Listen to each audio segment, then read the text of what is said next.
Before you judge a man's life, understand the mind that lived it. We all wear scars you can't see. We all fight battles we don't post. This podcast isn't about perfection. It's about growth, lessons, pain, and power. Welcome to Mistakes Make a Man. Welcome to my brand new podcast, Mistakes Make a Man.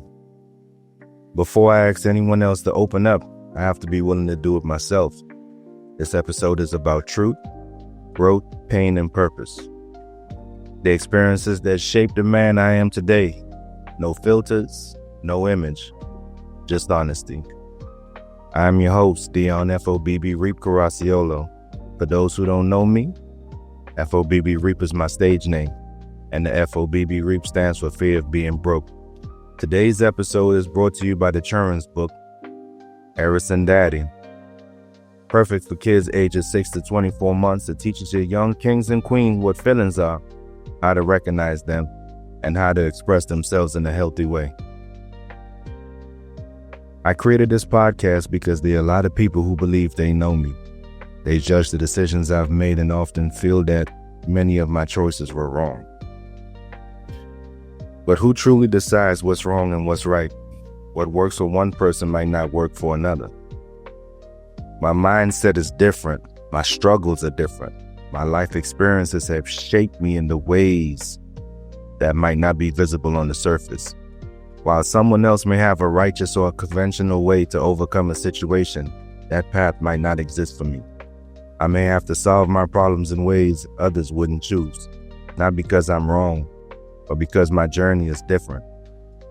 I am not perfect by no means, yet we're quick to judge each other without understanding each other's circumstances. We laugh, we criticize, we speak down on one another, instead of asking something simple and human. How are you? Are you okay? We don't know what someone is facing mentally.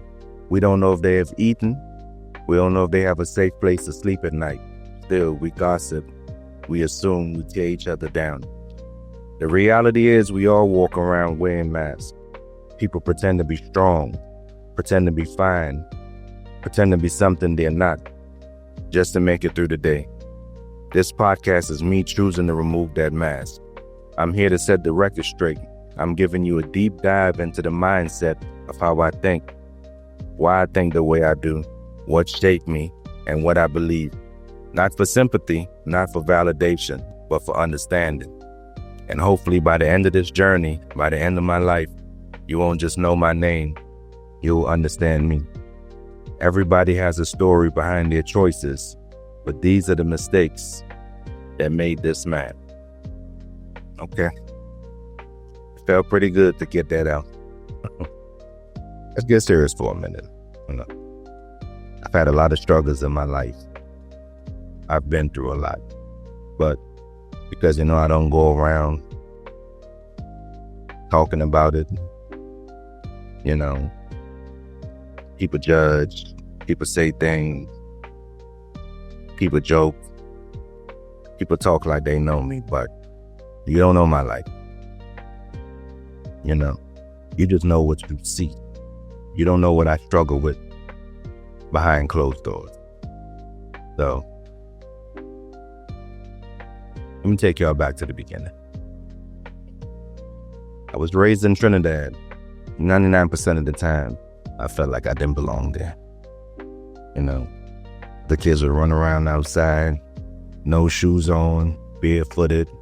Me, as soon as I stepped outside with no shoes, a rock poked me in my foot, and I just tell my grandmother I can't do it. I need shoes.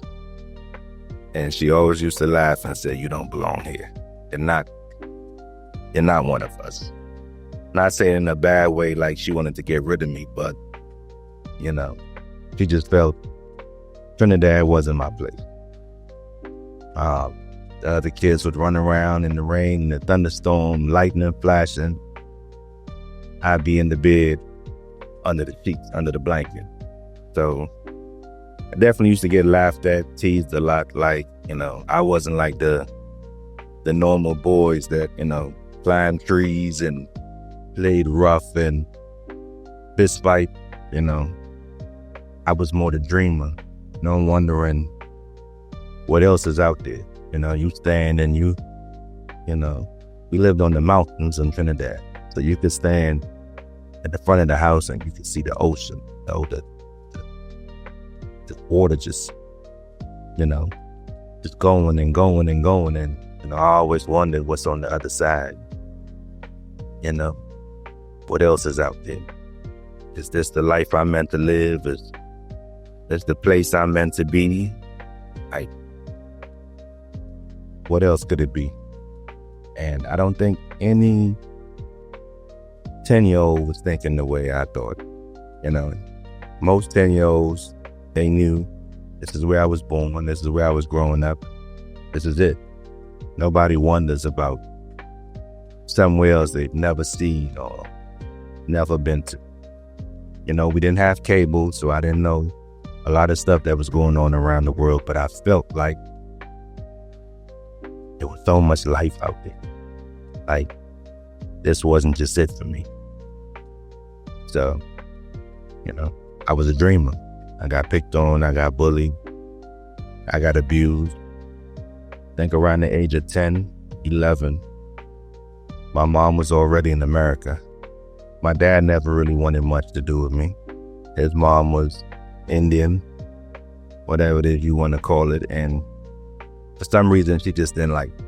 I don't know if it was because of my mom or it was just because of me. I can't really say for sure, but she just, she didn't like it. I remember she used to tell me that my skin is dirty. I had to scrub my skin one time with a Brillo till it started bleeding. I often felt bad about my skin complexion. I felt bad that I was dark skinned when I looked at my cousins. They were all light skinned with curly hair or, light skin with straight hair. And I just always felt like I didn't belong. Like, I was somebody else's child living in this family.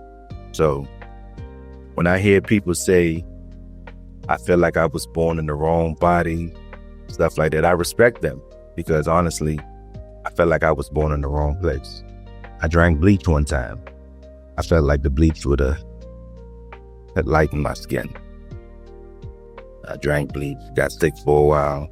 Nobody really explained to me back then that, you gotta love yourself. You gotta appreciate you no matter what you look like, no matter what you feel like. I was just always teased for thinking I was different. I was raised with my grandmother and my two aunts, my mom's younger sisters. I think around the same time, age 10, 11. I remember they used to tell me to kill myself. They used to say, kill yourself because nobody wants you. Your parents don't want you. We don't want you. You eating food we could be eating. You taking up space we could be taking up. So just kill yourself. And to this day, that's something I suffer with the most. Like, my depression is serious. Like, that voice replays in my head thousands of times a day. I could go in the refrigerator for orange juice, and if there's no more orange juice, I hear that voice in my head saying, not even orange juice wants you. Kill yourself. So I'm happy I got this creative side of me to do music, to write books, to do everything I do because I have to keep my mind busy. I have to stay busy and continuously create stuff in my mind because once I stop, that voice starts talking. Kill yourself. Kill yourself. Kill yourself.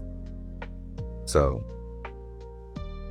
that's one of my major struggles that people don't know about. They see me every day. I smile, I laugh, I joke, but inside I don't want to live. I don't have a feeling to want to live. But we'll get back to that in the future. Suicide attempts and all that stuff. So, yeah. So, Aunts used to tell me that. My dad lived down the street, a nice ass, big ass house, you know. And my grandmother, my grandfather, I lived up the street in a shack with my grandmother. And when I say a shack, I mean a shack. I'm talking holes in the floor, like you got to step over spaces where wood is missing or wood is rotten, roof leaking, you know, no indoor plumbing. We had a latrine.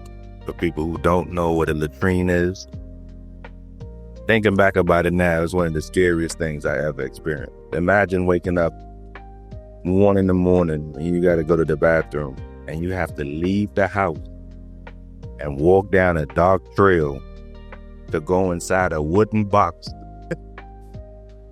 with a hole in the floor to use the bathroom. It's a scary thought. I can never go back to that life. I love my life. Yeah. Dad lived down the street in a nice big house, and I never understood why I couldn't go live with my dad. You know, his house was at the entrance to leaving the neighborhood. So whenever I left my grandmother's house to go to school or go anywhere, I had to walk past his house. Nice big house, gated, front gate, back gate, looking good. You know, my friends used to be like, why don't you live here with your dad? You know, and I could never answer. You know, I was never given a reason. I was never told why, but yeah, I had to walk past this nice house every day to go sleep somewhere where most wouldn't. I never complained about it because I didn't know anything better. I was raised in my grandmother's house. I remember my mom had took me for a bit. My mom used to come and go. She was like double dutch. She'd jump in, jump out. Most of the times I saw my mom was when I got in trouble. She would just appear out of nowhere with a belt or a piece of branch or something and whoop my ass and disappear into the night. And this one time she showed up with these 2 kids. And I'm like, who are these kids?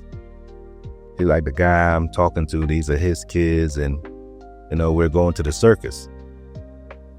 So I got real excited. I was like, yes, we're going to the circus. And she was like, no, not you. He only gave me enough money for his kids. And that hurt. You know, so I didn't get to go to the circus. My dad lived right down the street. I barely saw him. My Uncle Keith was more a father to me than my own father was. You know, my father was busy doing his thing, whatever it is he was doing. When I wanted to spend time with him, he would just send me money. You know, give my grandmother money, keep me occupied. So Uncle Keith was the one that took me places, you know, teaching me how to drive at 10, 11. He was the one doing stuff for me. Nah, I respected that man. He stepped up to a plate that his older brother didn't want. Like I say, my grandmother didn't like me at all, and the bleach situation didn't work, so I really couldn't be around her.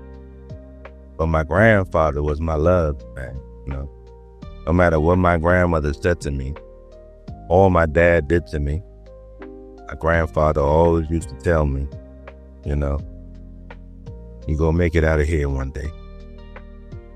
And I never knew what it meant, because it's crazy. I felt like I didn't belong. But he always used to tell me, you'll make it out of here one day. So, you know, times when my grandmother was at church or she was out doing stuff, my grandfather would invite me to the house, you know, my father's house. I think that's probably like the only times I got to go in there. Like my grandfather would say, come on in, come on. You're not here. And my grandfather was a hunter. So he would always be cooking. I'd be like, damn, that smell good. Let me get some. And he'd be like, okay. And I'd be eating. It'd be so good. I'd be like, damn, Gramps, what's this? He'd be like, snake. And I'd start choking. He was always cooking some wild shit. So I got to the point where I just stopped asking. And he would tell me his hunting stories. He used to be like, that's my getaway. I go up in the jungle, in the bushes. He's saying I stay a week, 2 weeks. Say that's my peace. That's how I live. That's what I love doing. Takes my mind away from everything. I love that about that man. He used to send me to buy a carton of cigarettes for him. Probably about every 4 or 5 days. That man used to smoke a pack of cigarettes a day, back to back.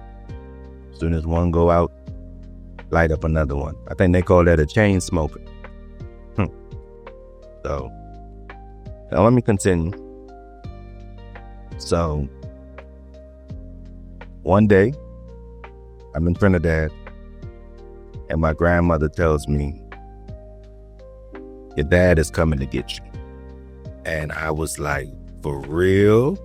Like, I'm a child, I'm excited. And I think it started off being the best day of my life. I'm in my little bin looking for my best clothes I got to put on. And she said, your dad is at the bottom of the hill. Go meet him. I got my clothes on. I had my little, everybody had on some white jean shorts and the baseball jersey, the Yankees jersey. The blue little ones with the holes in it. So I put that on and I run down the hill to meet my dad. And I got in the car with him and he's just quiet. I'm in the backseat like, where we going? Where we going? Where we going? No answer. He just driving. Hour, we still driving. I'm like, oh, we must be going somewhere real good because he's taking me far, places I've never seen. It's going to be a good day, me and my dad, finally. And I start seeing planes coming and going. I'm looking up like, okay. We walk into the airport and he tells me to have a seat. I have a seat. He goes over to the counter, speaks to the lady for a little bit, and he comes back and he hands me a passport, I guess with a boarding pass and a ticket, whatever. And he walked away. No goodbye. No I love you. No nothing. He just walked away. So now I'm sitting there just confused. And the lady behind the counter came over and asked me who that was. I was like, my dad. I thought we would go hang out today. Yeah. Haven't really talked about this stuff.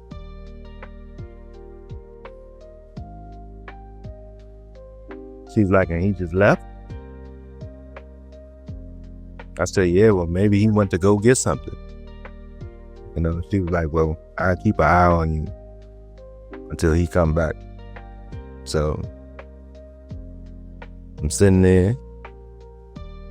And then, she comes over and it's like, time to get on the plane. I'm like, plane? I don't know anything that's going on. I'm sitting here like, plane? What plane? She's like, you got to get on this plane. You're going to America.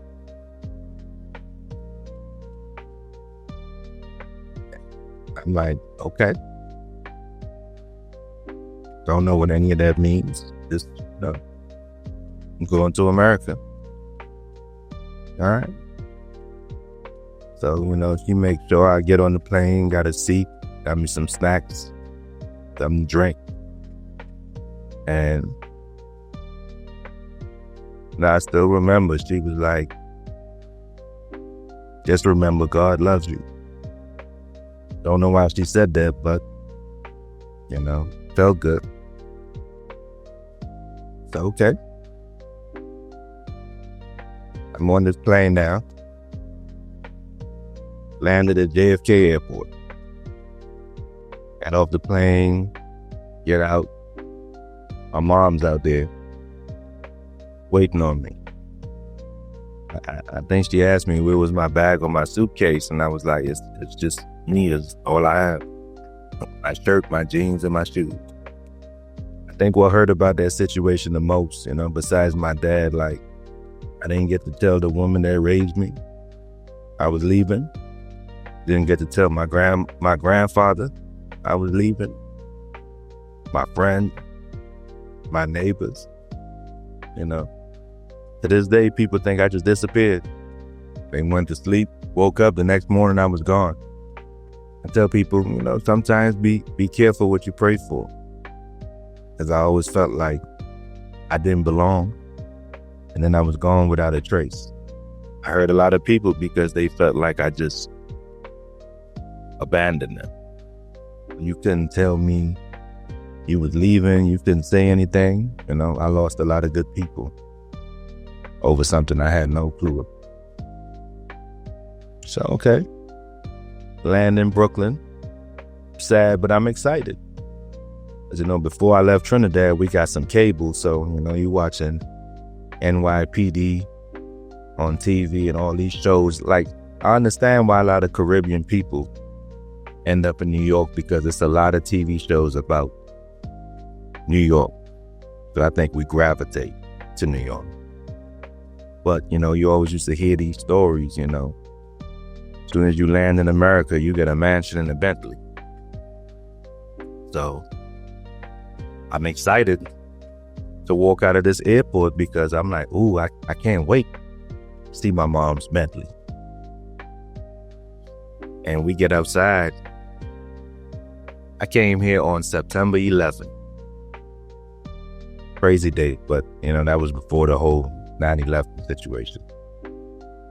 So I arrived in Brooklyn at JFK Airport, September 11th, around 6 p.m. And when we walked outside, it was freezing cold. I've never felt anything like that ever in my life. I got on these jean shorts and this baseball shirt with all these holes in it, and I'm freezing. And I'm just looking at this lady like, where's your car? Like, where is it? She's like, car. We walked to the bus stop. And I'm like, no, not in America. People ride the bus. And we stood at that bus stop, and I was freezing cold. And we got on that bus, and we got back to her 1-bedroom apartment. I slept pretty good that night. I cried myself to sleep, but when I did fall asleep, I slept good because in my head, I think I was 12 at that time. I felt like I had to man up. I felt like my old life was over. There's nothing I could have did about it. I couldn't go back to the airport and hop on the plane and go back to Trinidad. So I had to man up, and I had to, shut off my emotions and shut off my feelings at 12. Living with my mom was different. Like I said, the only time I used to see my mom in Trinidad was when I did something wrong. Used to show up and whoop my ass. So best believe living with her, I got a lot of ass whooping. A lot. Before we had cordless phones back in the days, you had them 100 feet phone extension cords. She used to wrap it up. And she used to hit me. I used to get my ass whoopings with that. So when you fold that extension cord into about 100 pieces and you get hit with it, it feels like 1,000 lashes at one time. That cord used to rip the skin off of me, rip the skin off my neck. I used to put my hands up to try and, brace. It'd rip the fingers off. Rip the skin off my fingers. It was a lot. I hit with frying pans. I remember this one time I told her a lie and she turned on the burner on the stove, grabbed me by my neck, held my face over the fire for lying. So for me to still be here and still be doing the things that I'm doing, being a survivor, like I said, if I didn't shut my feelings off at a young age, well, I would be a hot mess right now. Worse than I am, but a hot mess. And that's the stuff I endured living with my mom, but we did have good times. My mom was a chef, so I always ate good. After every ass whooping, she would go in the kitchen and whip up something nice for me, and she would say, "Come eat." I'd be like, "Nope, I don't want your food." As soon as she go to bed and I know she's asleep, I'm in the kitchen eating, fingers all. But I'm over there trying to make it work to the best of my ability, so I had to deal with that. Wouldn't dwell too long on Brooklyn. I got into some trouble in school and got shipped off to Maryland, which was pretty damn cool. Got to go live with, I call them my Aunt Gemma, my cousins, Dwayne, Kern, and Quasi.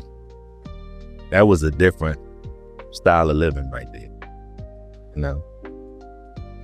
Aunt Gemma was cool, man. Wasn't all these rules. You come home when you feel like.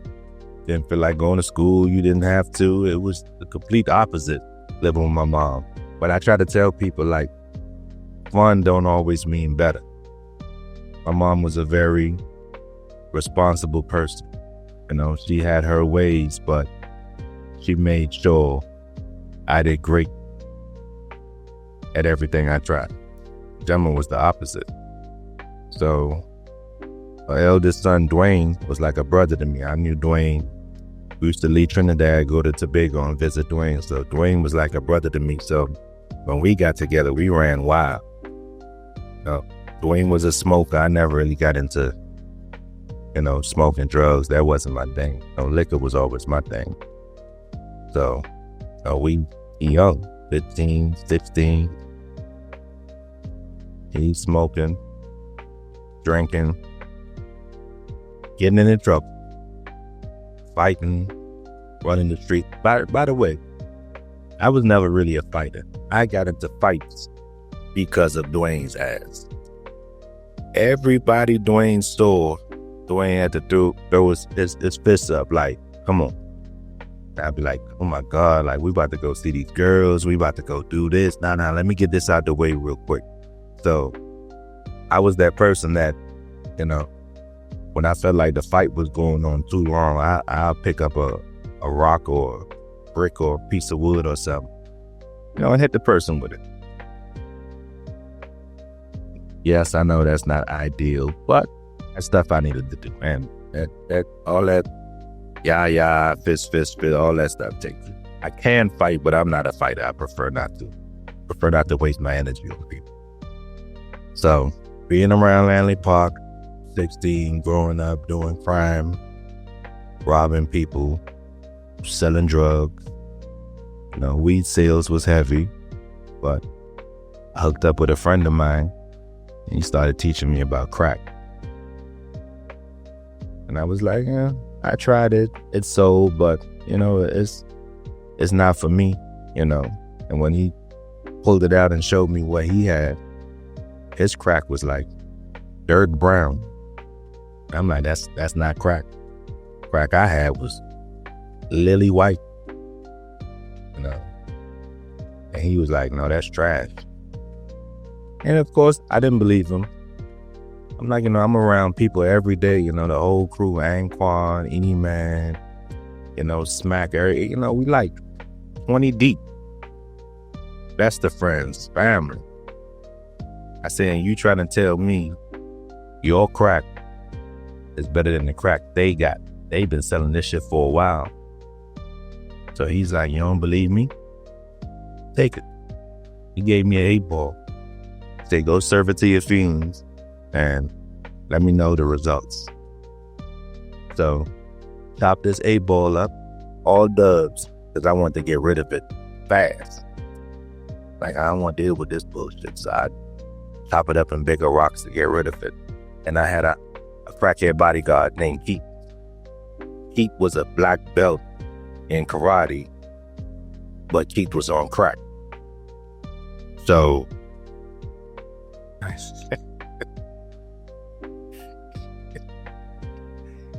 he kept everybody away from me. When the fiends came close, he would stop them.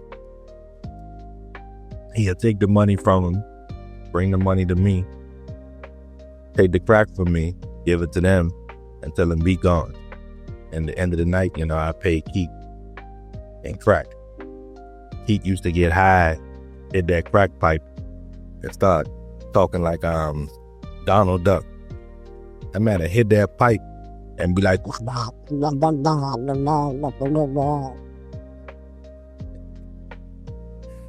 he used to crack me up. Young dude out there in pain, feeling like I have nobody, thinking about all the stuff that I've been through. And that man used to crack me up, man. I miss good old crackhead black belt Keith. So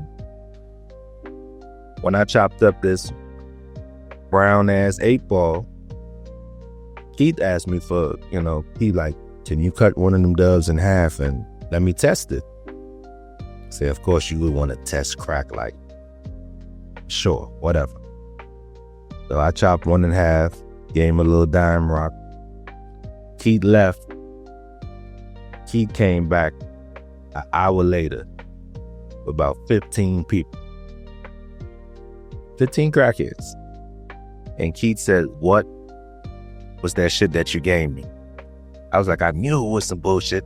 I knew it. And Keith was like, I've never had a high like that before. I was like, Keith, you lying. He was like, look, that shit was amazing. He said, and I got people right here that want to try that shit. So that little 8-ball I had was sold out by the time Keith came back. Usually it'd take me probably overnight to sell an 8-ball. I'll be out there, say 11 p.m. I go out on the strip. Probably by 3 a.m. it's gone. That 8-ball was sold out in a little over an hour.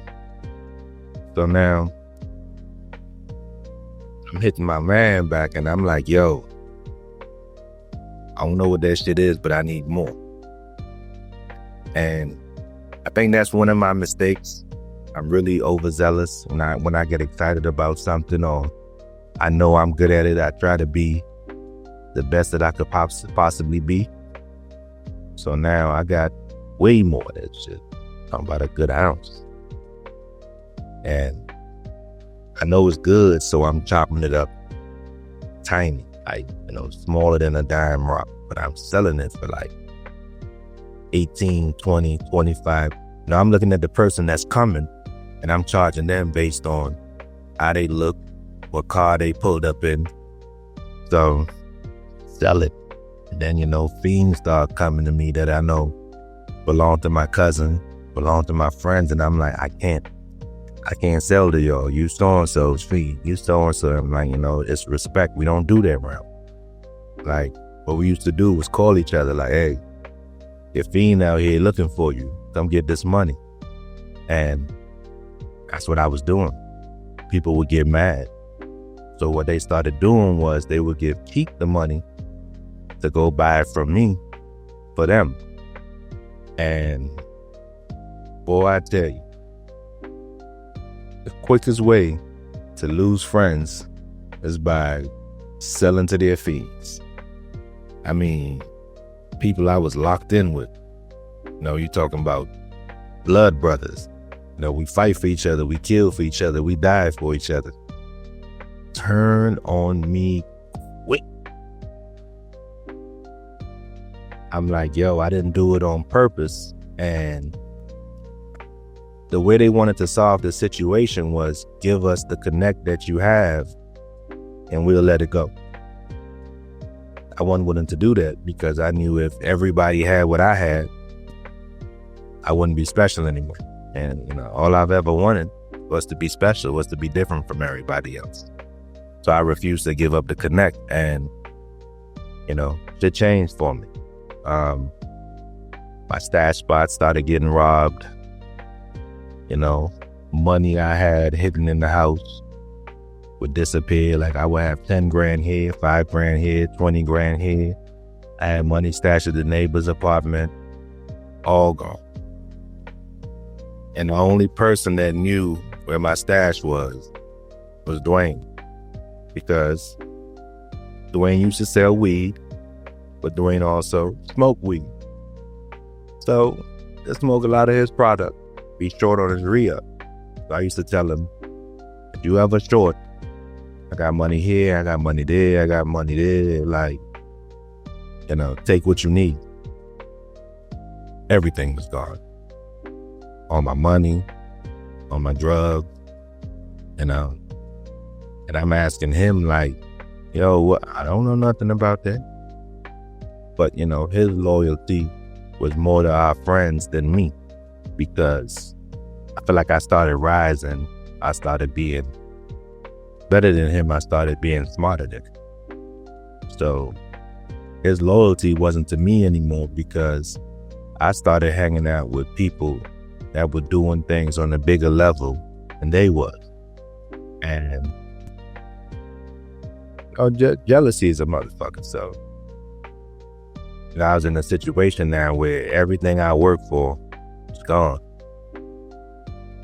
So now I gotta call the nigga back that sold me the 8-ball and ask him for one on credit. So now I get this 8-ball and I'm out there.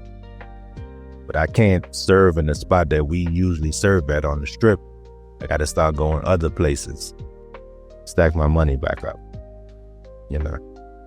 Kept getting into situations with them. We got into fights and stuff like that. Because, like I said, I wouldn't give up this connect, and nobody wanted to crack they had any. So it got to the point where it got physical. People was talking about killing me. So I said, I'm going to leave the drug business alone for a while. I went out and I started doing robberies, so I'm out there trying to get it any way I could. I'm 16. I'm out there doing my thing. And this one night, one beautiful night turned terrible. I'm leaving the apartment complex, and behind the apartment complex called Willowbrook, it used to be a hole in the fence. I was a shortcut to McDonald's instead of walking all the way out 15th Avenue and then walking all the way up University Boulevard. We'll go to the back of the apartment complex, and I see the hole in the fence, and I see this guy walking towards the hole.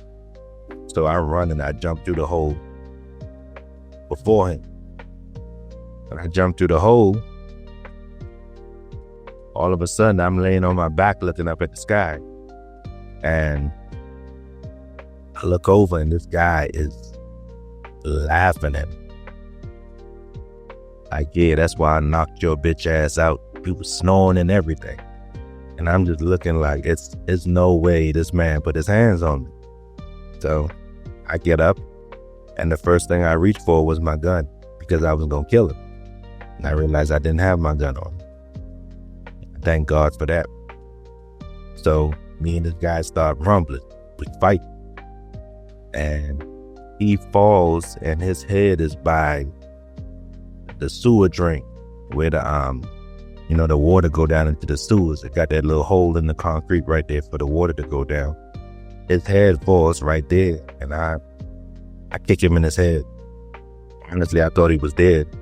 So, I panicked, ran back to the house, changed my clothes, showered. I had cornrows at the time. I took my hair out. Now my hair's in a bush. Dwayne was in there. I'm telling him what happened. He's like, stay in the house for the rest of the night. Stay in the house. And I'm like, nah, I need some Hennessy. I need to calm my mind. So I decided to walk to TikTok. That was our liquor store. I used to go to TikTok and get the fiends to buy my liquor for me. So I get to TikTok, pay the fiend. I'm like, buy me a fifth of Hennessy and here's $20 for you. Get what you want. So I got my Hennessy. I'm walking back to the house, fresh Timberlands on, the butters, the tan kind. Gotta walk right because you don't want to put no creases in it. So I'm walking back, sipping my Hennessy, and a police car pull up beside me. And he's like, we're investigating a situation that happened tonight. I'm like, officer, I don't know anything about that. I just came out the house. He was like, you sure? I said, I told you, I don't know anything about it. I just woke up, just came out the house. He was like, okay, well, have a good night. Now I'm walking. This police car is still following, driving real slow next to me. I don't think nothing of it. I'm walking. I'm in my happy zone right now. I got my Hennessy. I'm feeling good. I'm feeling fresh. Fuck it. But I hear all these sirens. You could tell it's far away, but it's coming my way because you could hear it. So in my head, I'm sitting there laughing like whoever they going for, he a fool. He fucked up. Boy, life lessons. All of a sudden, cars start pulling up and surround me. Get on the ground, yada, yada, yada, yada. Boom. I'm in handcuffs. Off to jail. So now I'm at the holding center in Hyattsville. Cold ass cell. Only thing in that cell is a roll of toilet paper. And I am freezing. I'm asking them for a blanket, a pillow, and they laughing at me. So I take the roll of toilet paper and I wrap my body in the toilet paper. I start wrapping from my feet like a mummy all the way up. I asked them for some more toilet. I was like, we out of tissue in here. Can I get some more? They threw some more in there and I did the same thing. So one of the lead investigators came in. He's talking to the officer right outside of the door that I'm at. And I could hear him. And he's telling the officer, that's him? He's like, yeah. He said, all the open cases we have in the Langley Park area, put it on him. And I heard the officer say, okay, and walked off. Didn't know what any of that stuff means, Wasn't given a phone call. Wasn't asked any questions. I just sat there and waited. About 5 a.m. They opened the cell and they say, come on, line up. I'm chained up. Hands chained up, feet chained up. I understand that. They chain your feet, but then tell you walk. You know how long it took 5 of us to get to that truck? So now we in this truck, chained up, and feet chained to each other. Then we're chained to the walls inside of the paddy wagon, which I think is the most unsafe thing ever, But if you have an accident, but if that truck drive into a lake or something, like you don't have time to unlock every single handcuff, much less unlock every chain from the walls. So I'm in this ride, and then all I could think about was Dwayne telling me to stay inside. But arrogance. I was, and probably still is, a arrogant young fellow. So now, I'm at Upper Marlboro Detention Center. All the stuff you see on TV, it's real. You know, they strip you down, they count your tattoos, make you bend over and cough. Oh, man. And I was given a TB shot and put in a cell by myself. They say in 3 days, we'll have your results. If you pass your TB shot, you know, if you get an A+, whatever, we put you in general population. Okay. 3 days went past, a little swelling went down. They put me in my unit, H11, which is the juvenile unit in adult jail. I was charged as an adult. Next day I go to court to hear my charges, and that's when I understood what the lead investigator was saying about pinning all the charges on me. I was facing so much shit. Everything added up to about 60 years in jail. And I'm just sitting here like, there's no way I destroyed my life like this. No fucking way I did this shit. So now, you know, like I always do, you bury shit and you deal with it. So now, I do this thing where I close off chapters in my life so I don't go back to dwelling on it and thinking about it and being sad about it. So just like I closed off the Trinidad chapter, I closed off the Brooklyn chapter, now I'm closing off the Manly Park chapter. Now I'm like 60 years, this is where I'm going to spend the rest of my life. I can't sit here and dwell on my mistakes that I've made while I had freedom. This is my new life now. This is what I got to focus on. So, new chapter. Facing 60 years in jail. This is it. So, you got to wake up at 5 in the morning and clean your room. You talking about make your bed, wax your floor, neaten everything up. Like full on cleaning at 5 in the morning because breakfast is coming. So, as soon as I finish, you know, me and my cellie, as soon as we finish cleaning up our room, you hear these little buzzing sounds go off, and everybody's like, the Goon Squad coming. ERT. What the fuck is the Goon Squad? What the fuck is the ERT?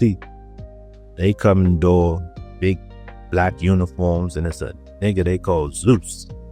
This nigga is like 17 foot tall, 800 pounds. I'm exaggerating, but this is a big motherfucker right here. Black, dreads, like that's the guy everybody's afraid of. They like, you know, they checking for contraband. I don't know what none of this shit means. So they go in my room, I cell, and they pull the mattress off the bed, sheet off the mattress. They knock out toothbrush, cups, everything off the shelf. They just fucked the whole room up that I just spent an hour making look good. So when they leaving out, trying to leave out of my cell, I blocks the door. I'm like, y'all ain't leaving till y'all fix my shit. And Zeus looked at me and said, young man, move out the way. I said, nigga, you not leaving till you fix my shit. And I woke up in the infirmary. So last thing I remember was saying that to Zeus. And when I woke up, it was like white sheets beside me on both sides. These white sheets went all the way up to the ceiling. I'm laying in this bed looking around like heaven looked cheap as shit. I'm like, damn, hey, sheets? You know, everything's white.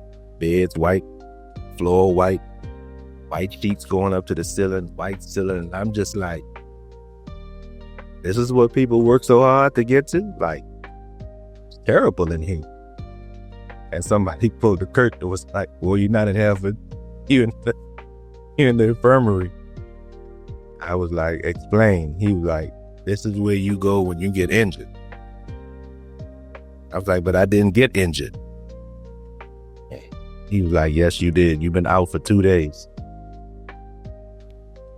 Crazy. Zeus hit me that hard that I was out for 2 days. So, he got no more problems out of me after that. So, okay, back to the unit.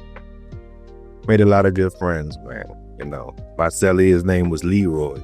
He was in jail for shooting a police officer, killing a police officer. Him and his friend had did a robbery, and they had surrendered when, whole car chase. The car got stopped, and they both got out of the car and surrendered. And there's a story he's telling me.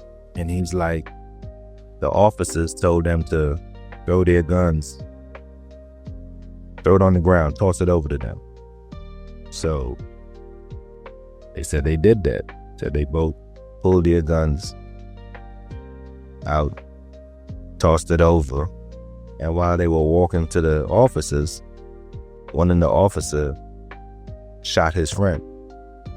So he ran, grabbed his gun, and started shooting back, ended up killing one of the officers. So now, of course, he's in the wrong, killed a police officer. So now he's waiting to get shipped off. There's an Upper Marlboro Detention Center. Anything over 18 months, they ship you off. So that was my man, though. He was a preacher's kid. That man had me reading the Bible every day, teaching me about faith. And you can read the Bible all day long, but certain things in the Bible only make sense when you're going through it.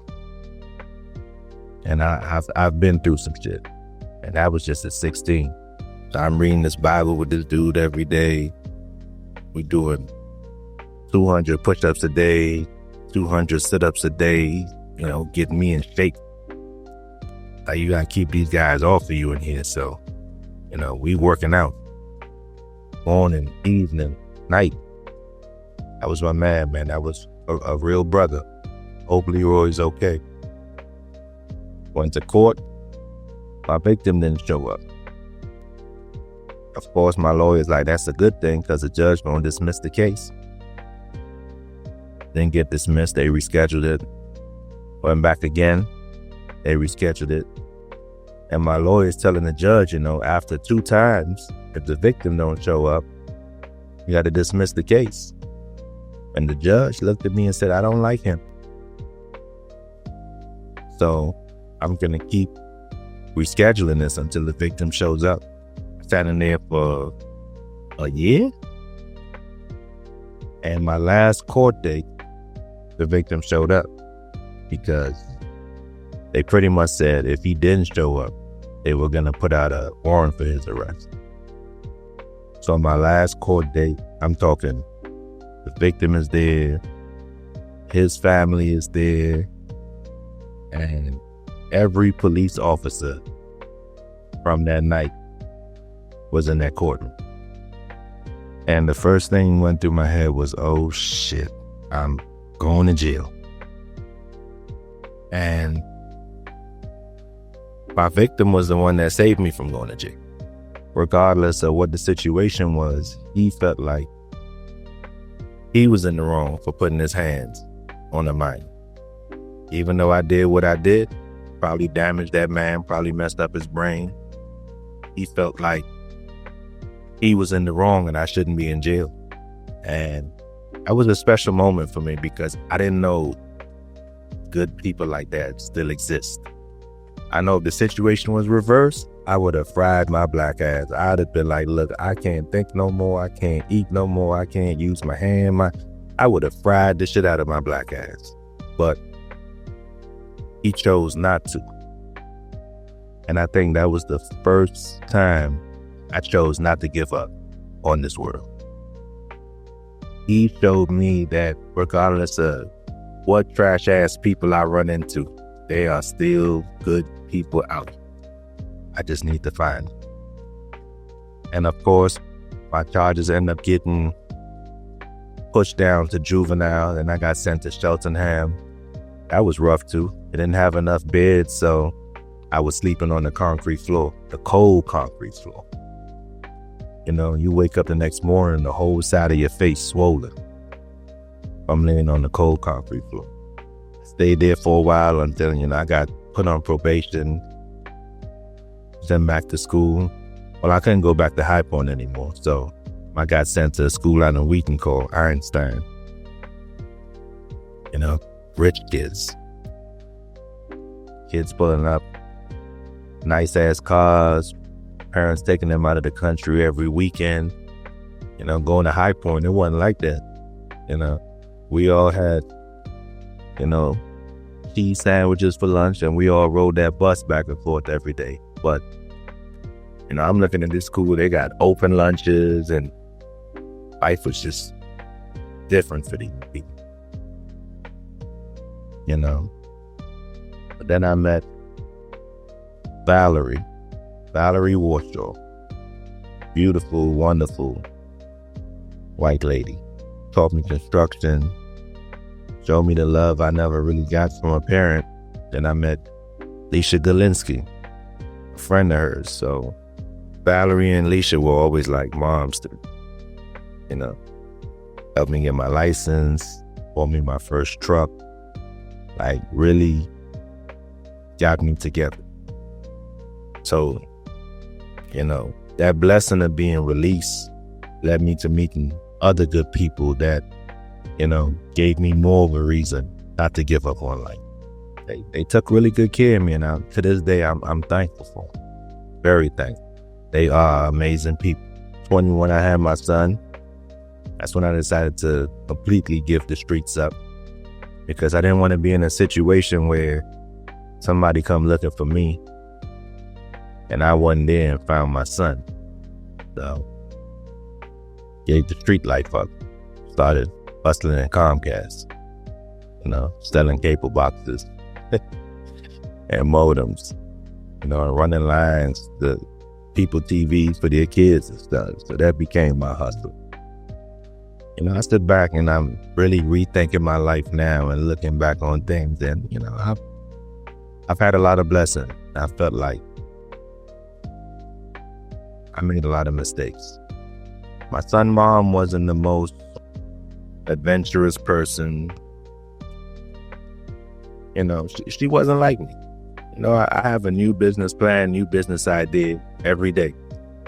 She was more satisfied with life, satisfied where she was at. And at that point, we didn't have anything. So I couldn't see myself being with a person like that. So of course I was cheating, doing me. Didn't care how she felt, didn't care if she was hurt. And I truly apologize for that, because I would say she's one of the few people in my life that's never thrown anything in my face, no matter what she did for me. She was the reason I got my green card. She was the reason I was able to stay in the country, the mother of my child, and she never once, no matter what I did, she never once threw it back in my face. But cheating on her is how I met my ex-wife. One of the most exciting people I've ever met in my life. Young college girl from the West Coast. Was just fun. It was just raw energy. Fell in love quick. And we made a life together. We ended up getting married. Never had any kids. But no matter what she did for me, no matter how much she tried to love me, no matter how much she told me she loved me, I could never believe it. I never believed that I was worthy enough for anybody's love. I look at my parents. My dad didn't want shit to do with me. My mom came around when she came around.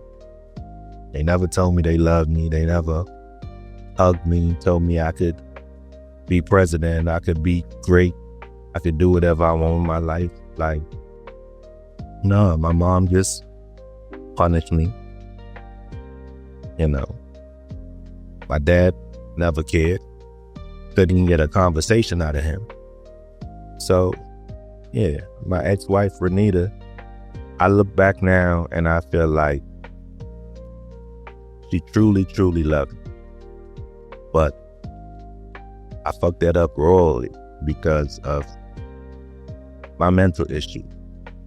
Me believing that I'm not worthy of love, that no one could ever love me. You know, I've lived my whole life feeling like I'm not worth shit. So I treated life that way. I live my life every day like it's my last. I don't care what I do. I don't care who I hurt. I don't care what other people think. I feel like everybody would be better off if I was dead and wasn't around. I'm not going to go into how I messed that up, but, I cheated. I did some stuff, and there was one night that, I wish I could take back. Things got violent. And that's what ended things between us, because I had built up this whole story in my head. It was so bad. Like, I was seeing visions of her stabbing me in my sleep, running off with everything I own, and another man. It's like, it's just like when you have mental issues and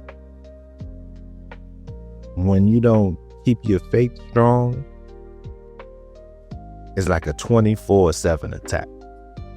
Like, I was just constantly she's doing this, she's doing this, she's gonna do this, she's gonna do this. I can't trust her. She don't love me. She's cheating. She's this, and that's how every day was for me until it got to the night that everything ended. The crazy part is, she's forgiven me for all this. So I'm very thankful. I know there's nothing I could do to change this situation, but she understands that she played a part in that situation too. Not saying I was right for what I did, but, for every action there's a reaction. And I'm a person that holds stuff in and let it build up until I explode. Such as life, huh? From there, we parted ways. I tried to kill myself after that, because I had moved into my other house, and I felt like I destroyed my son's life. I took away the family he had.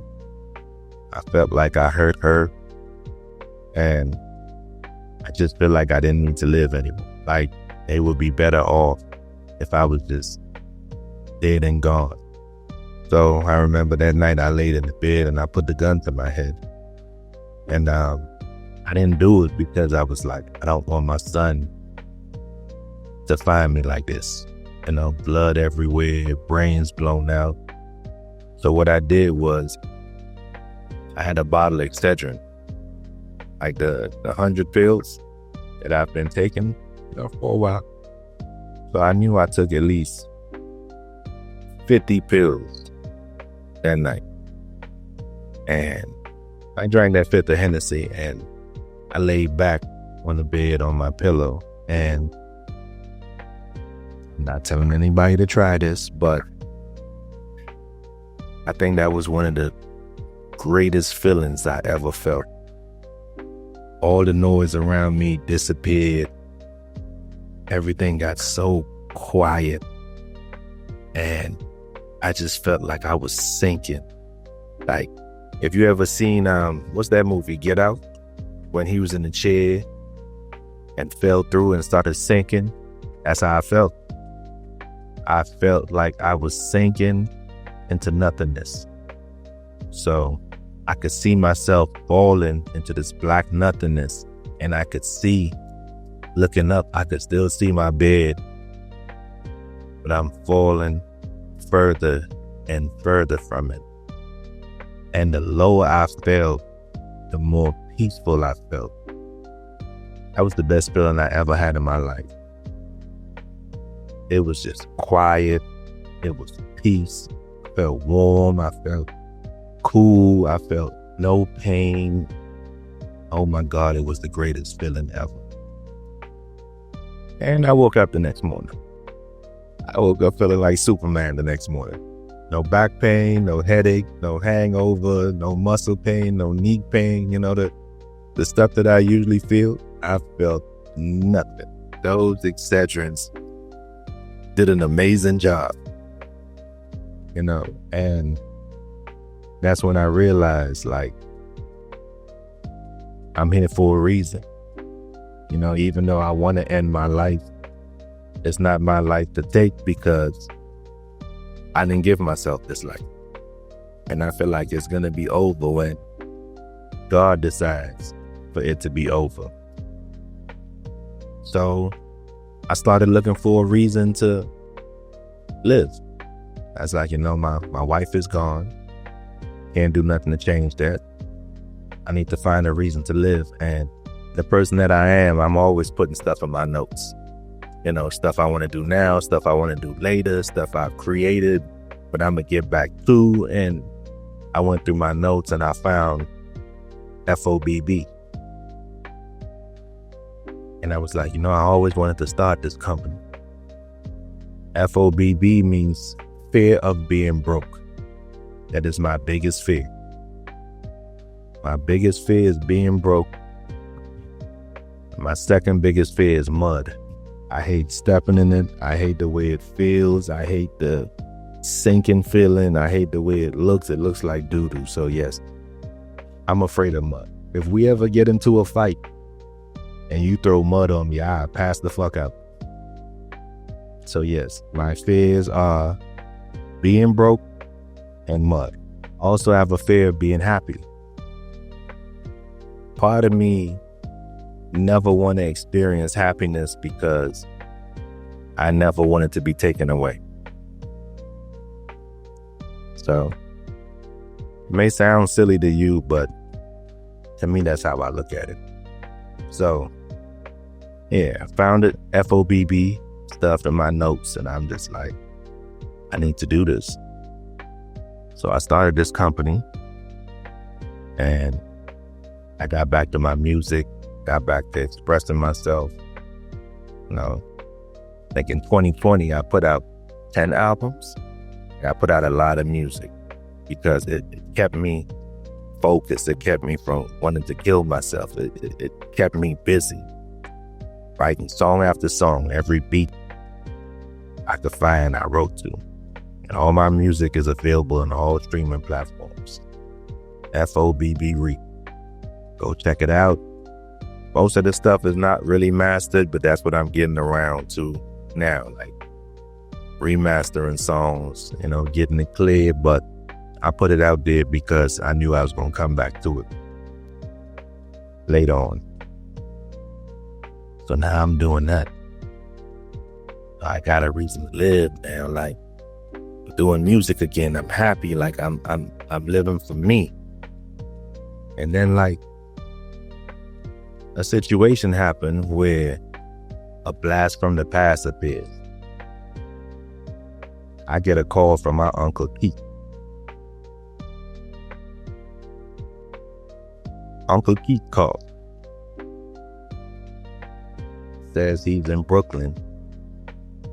He's been searching for me for 18 plus years and wants to meet. So, you know, of course, I don't know how to feel about this because I've closed off that chapter. Like, I've buried the past. You know, I don't want to deal with this. I don't want to open back up these feelings and, you know, remember all the stuff Uncle Keith did for me. So part of me is like, no. But the people around me, oh, you need disclosure. Hear him out. And, you know, to the listeners out there, I'm going to give you the realest piece of advice ever. if you feel something in your heart, don't do it. Don't do it. We listen to the people around us because we feel like they want the best for us, but they don't really know what's good for us.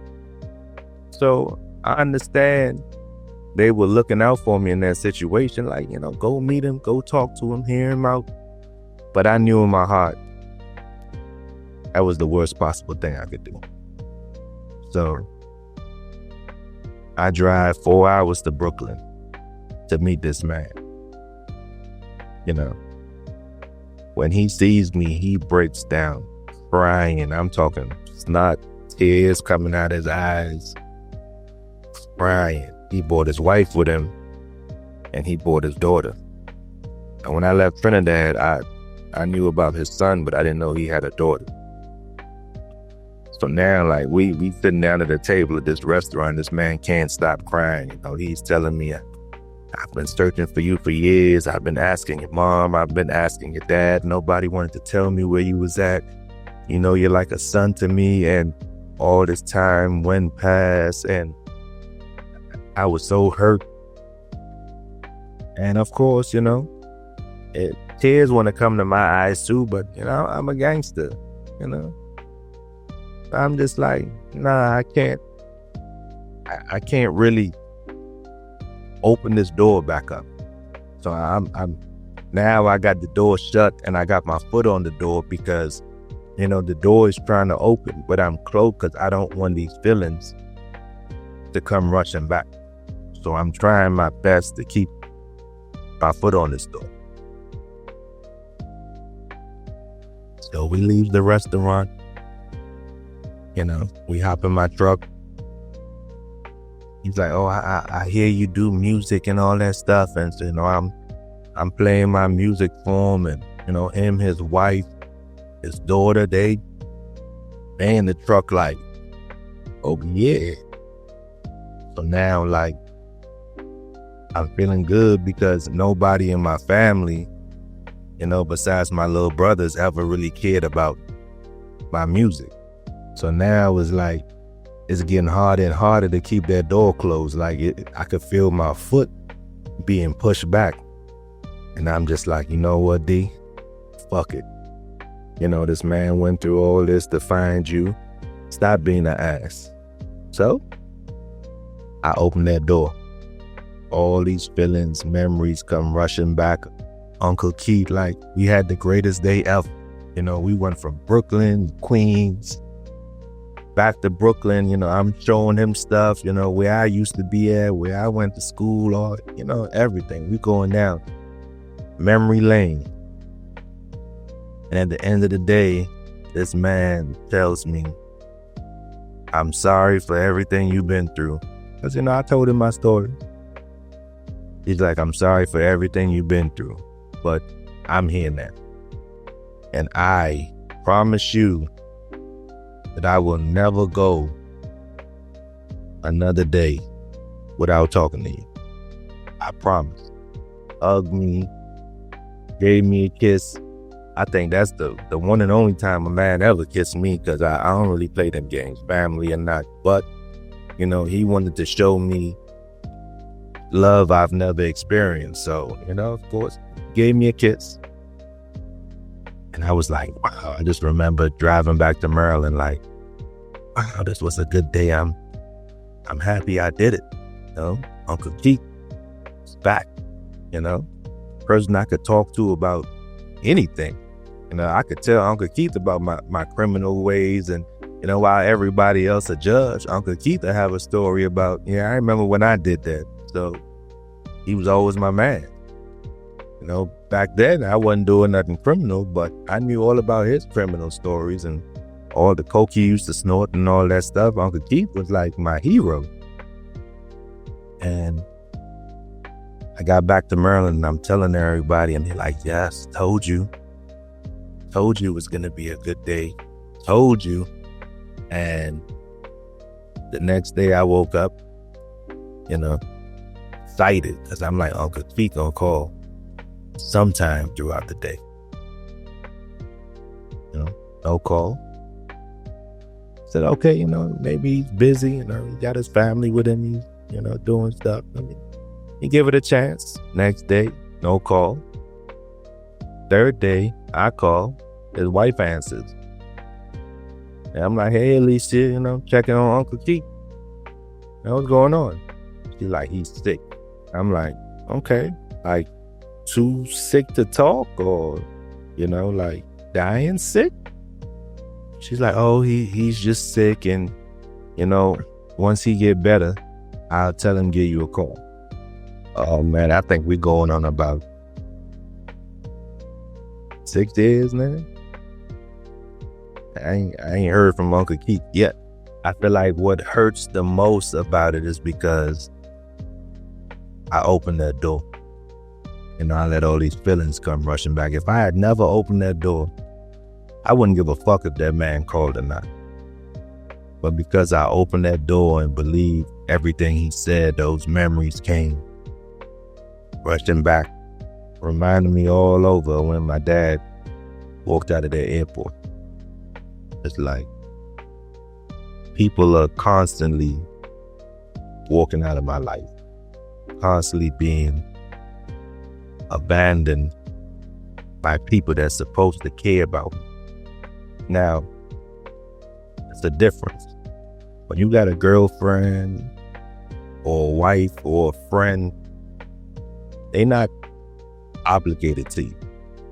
Your wife can divorce you, your friend can stop being your friend, your girlfriend can break up with you. So I'm not talking about those people are obligated to me. I'm talking about my mom, my dad, my uncle. I feel like I didn't ask you to be born or to be in this family. So yes, you have some type of obligation about me to care for me. But I keep being abandoned by these people. And that should hurt.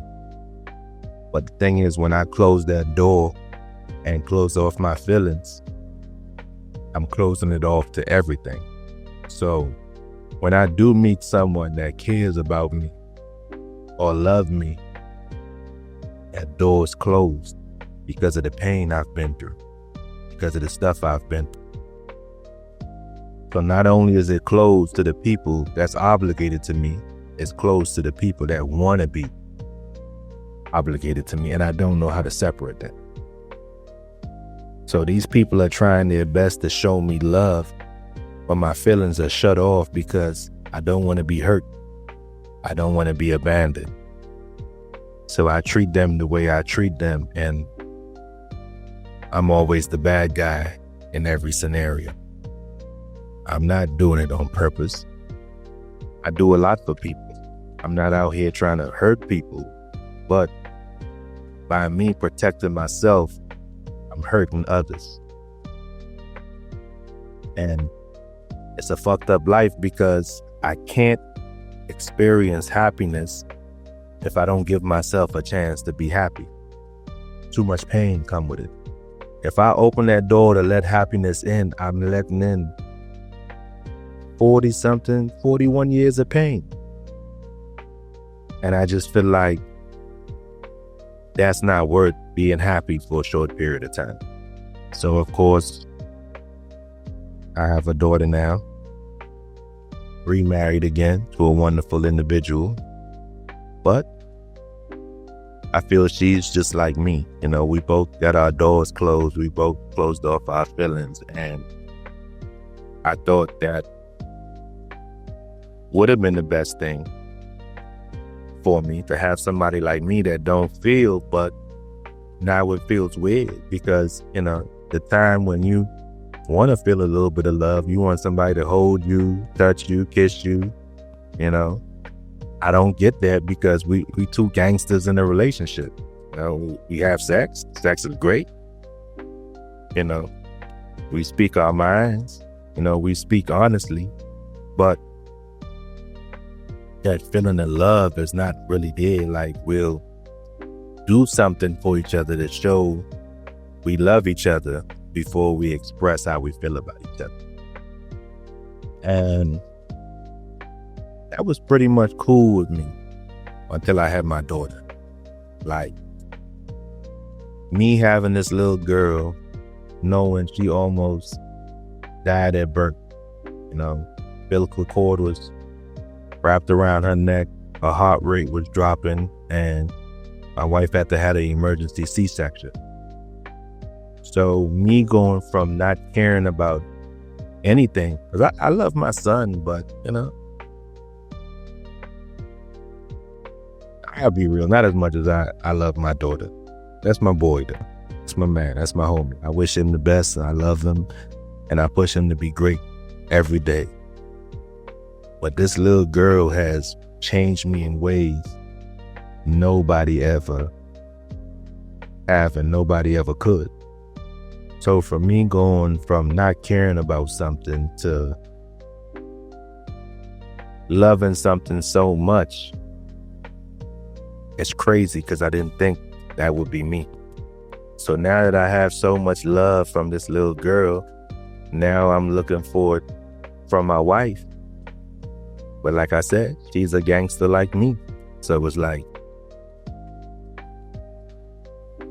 I'm not getting what I'm finally looking for, what I'm finally ready for. I'm not getting. And I can't be mad at anybody because this is the situation that I signed up for. So I can't just expect her to change overnight and be like, this is what you want. So it's a working process. I'm not perfect. I still go out there, do what I want to do because I feel like I'm searching for something, and I'm a firm believer in not waiting for somebody else to make me happy. Been down that road too many times. I feel like my happiness is on me now. So if a person is not willing to make me happy, I'm going to go find my own happiness, even if it's temporary. And people might not agree, but that's the man that I am. You either deal with it or you don't. But yeah, back to the love for my daughter. Like, I've written 15 children books for my daughter. From Eris and Friends, Eris learns Black history, Eris and Daddy, Eris wants to be a scientist, Eris teaches hygiene, because I felt like if I died today or tomorrow, there are certain things that I want to teach my daughter. And if I'm not around to teach it, she can read it in these books. Like, every book has a message on the back of it. A special dedicated message to my daughter. I'm going to read this one for you. For my sweet Eris, you're the joy in every chapter of my life. Love you always, Daddy. So every book has a message to her, reminding her of how much I love her, because I never want her to feel the way I felt growing up, feeling like nobody loves you, feeling like nobody cares. Certain things I put in these books to teach her to dream big. Eris wants to be a scientist. The reason why I did that is because I didn't know a black man could become president until a black man became president. The way I was raised, the neighborhoods I grew up in, nobody looked at you and said you could be president one day. Our dream for growing up was to be alive. Can you still be alive by 21? Can you still be alive by 25? So, I didn't think anything of it. I could be president. I could be a scientist. I could be a movie star. I didn't think, as a black man, we had any of those opportunities. So for my kids, I'm doing a lot different. I'm pushing my son to be whatever he want to be. I'm pushing my daughter to be whatever she wants. The sky's the limit. Aim for the moon and hit a star. That's how I look at it. So My daughter has been that thing that I've been missing my whole life. You know, she helps with my depression. You know, she's that person that wakes up and hugs me every morning, kiss me. You know,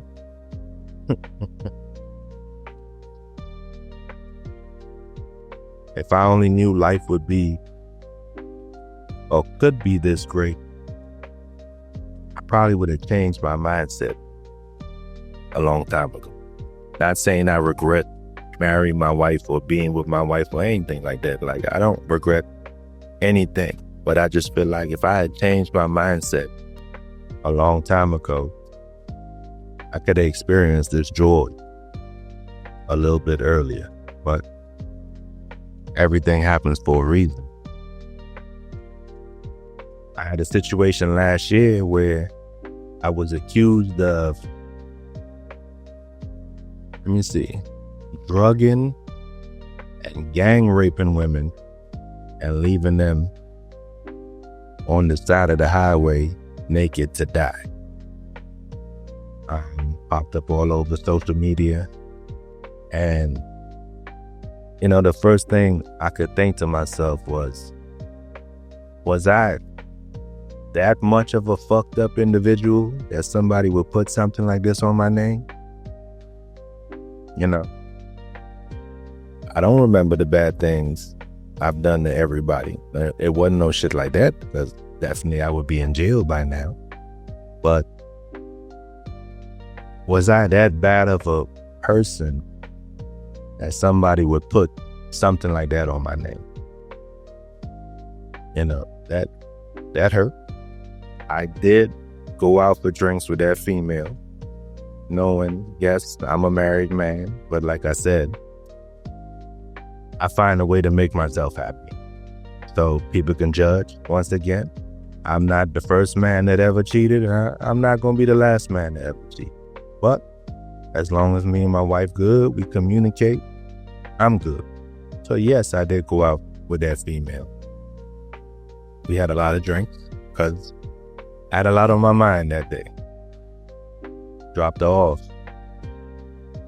We did get into a physical altercation. I don't know if she was mad that I was leaving or whatever. Swung on me a couple of times. I pushed her off and I left. That was it. Next day I wake up, I'm a rapist on the internet. So investigations were done. DNA was taken. My job put me on administrative leave because, of course, these are serious allegations. And I completely understand. But nothing came of it. And my job found a way to terminate me. Maybe they were embarrassed. Maybe they felt like that's not somebody they wanted at their job. But like I said, investigations took place and nothing came of that situation. Never charged. I was never put in handcuffs. Nothing. It was just a story. But my job found a way to terminate me. Had nothing to do with the situation they put me on administrative leave for, but I got terminated. I'm not here to talk bad about anybody. I'm not upset with anybody because look at what I'm building now. I'm a firm believer in everything happens for a reason, and I have my own dreams. I have my own stuff that I want to do, but I was focused on somebody else's. So I feel like this happened to push me in the direction that I need to be going. So I'm very thankful at the end of the day. However that situation plays out in the future between me and them, it is what it is, but I'm thankful for what I'm doing right now. I'm thankful for the opportunity I was given to be at that job for 14 years. That job took great care of my family, raised my son. So You know, it is what it is. But do I wish I could go back and change that night and not go out with that girl? No. So people could say what they want about me. They could think what they want about me. You could look at my arrest record. See the proof that I was never arrested. I can care less what anybody else thinks. But that situation had to happen for me to take the steps that I'm taking now to do the things that I want to do. You know, I always told myself when I have my second child, I don't want to be at a job working 7 days a week, 16 hours a day. I told myself that. But I had my daughter and I continued working at that job. So I went against what I promised myself. And one thing I can say about God, when God knows your heart wants something, He's going to give it to you any way possible. I went against what my heart wanted. He put me in a situation for me to lose that job anyway. So now I'm doing things now where I could be home with my daughter, where if something go wrong with her, I could go straight to her. I don't have to worry about, waiting on somebody to come get this train or being relieved at work or something like that. I can go straight to my child. So thank you, God, for giving me what my heart desired. I don't care what nobody else think about me in that situation. So blessings to everybody. I wish everybody the best, and I hope people understand me a little bit more other than what they heard being whispered about. He's arrogant. He's an asshole. He's this. No, I'm very protective of myself. So because I don't let you into my life and tell you everything that's going on with me, I'm arrogant. I'm an asshole.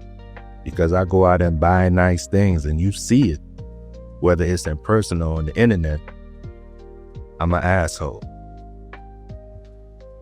I have to do certain things for myself to keep me mentally stable.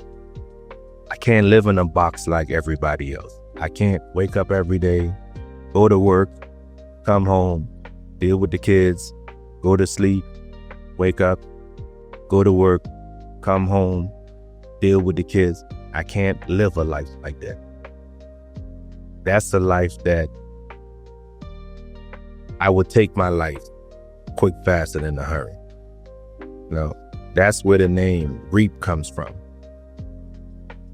Growing up, I was always the kid that prayed to die. So my name started off as Grim Reaper, then it went to Reaper, then it went to Reap.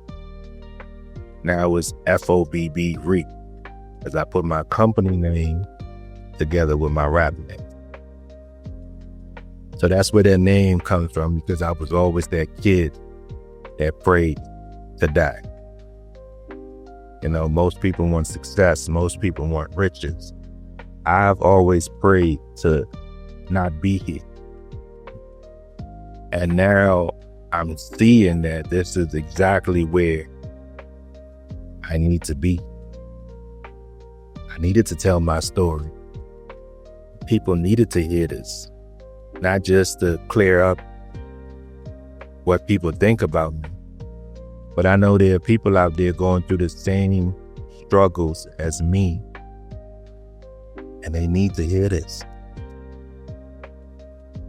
So I want all of y'all that struggle with that mental instability, that feeling of giving up, feeling like you're not worthy of anybody's love or you're not good enough.